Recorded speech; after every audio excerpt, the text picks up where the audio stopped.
Hello there, my name is Frank, and today is July 21st. July 13th, I had a triple laminectomy, L3L4L5, and which is your lumbar region of your spine. And I'm doing really well. This is day 8. This is day 8 of my recovery. I stayed in the hospital from the 13th to the 15th. I left at noon on the 15th. There was a drainage port they put in my back to drain any excess fluids out from the cavity they created from the laminectomy. And that took about an extra day to stop draining to a point where if I were to come home, it would be able to be managed with just bandages, large bandages, with a lot of absorption. The first week home, hasn't even been a week yet since I've been home, but the first, let's call it Friday until yesterday, let's call it that, were up and down. Up and down meaning management of your perceived pain and what's actually hurting you. Now, when you get out of the hospital, you're full of, some people say, oh yeah, the anesthesia only lasts a day. It lasts days and days and days. And you finally know when it's out of your system because you get that one pain and you're like, that's really sore. So that's when you know the anesthesia is worn off. And that's when people immediately reach for the Percocet or oxycodone or whatever. I was prescribed oxycodone.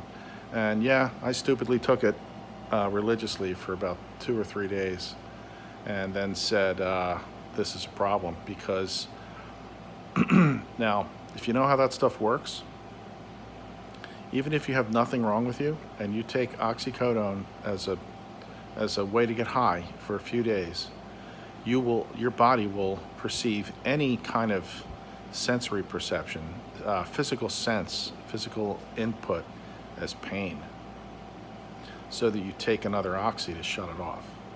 So imagine having to deal with getting off of this drug when you've just had a really serious surgery. I went cold turkey on it. It took about 2 days to get it out of my system, and I was fine. It was one night of horrors. You just don't sleep, and everything hurts, and you wake up the next day and you take your Tylenol and, oh, okay, things don't hurt as bad because your brain starts producing its own endorphins and oxytocin and other things that the oxycodone tends to fake your brain out into not producing because, oh, I'm here, I'll do it. And your brain goes, sure, and it goes to sleep. So you don't need to take those drugs. I mean, for real severe pain, you might have to, but I would suggest get off of it as soon as you can. I read and hear so many reports of people, oh, it's 6 months, I'm still in pain, I'm still taking the pain meds. That's why you're in pain. You're not really in pain. You might not really be in pain. You might just be hooked on drugs and not realize you're hooked on drugs. So get off that shit as fast as you can.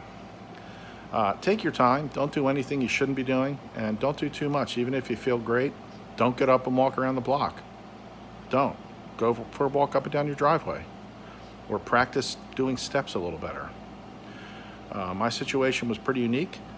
I had a broken back for 20 years and never knew it. My vertebrae were driven into my spinal cord when I broke my leg in 2003. I hit the ground so hard after breaking my leg, my L3, L4, and L5 just broke into pieces and drove right into my spinal cord. After my surgery that repaired my leg, I couldn't lift it. For 20 years, I drug my leg around like a stump. It got to the point where this past January, I got really sick of it. And my doctor said, no, let's look at your back. So we did, and that's what the culprit was. So anyway, that's a different story entirely, but this is just a video on my experience, which is, this is day 8 out of surgery, and I feel great. I feel good. I just watered my plants out back. I didn't bend over for anything. I keep the hose where I could just reach out at waist height and grab it. My water system, shutting it off and on, is right about, a little below waist high, but you can crouch down at your knees and turn it off. You don't want to bend over. I didn't have any disc work or any fusion done, so my restrictions are very different than I'd say most people were. I had no disc issues, and I needed no hardware.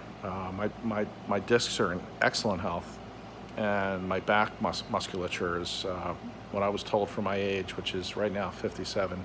The doctor said your back musculature is extraordinary. And I don't lift weights or anything. It's just genetics. I got the luck of the draw of the back. I don't know. Whatever that means. That helps for this.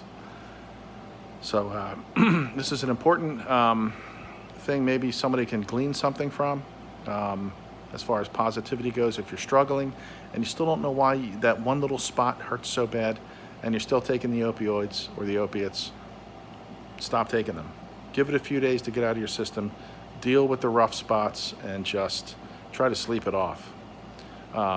You'll be much better for it. Otherwise, hope this helps someone. Cheers and good luck. Peace.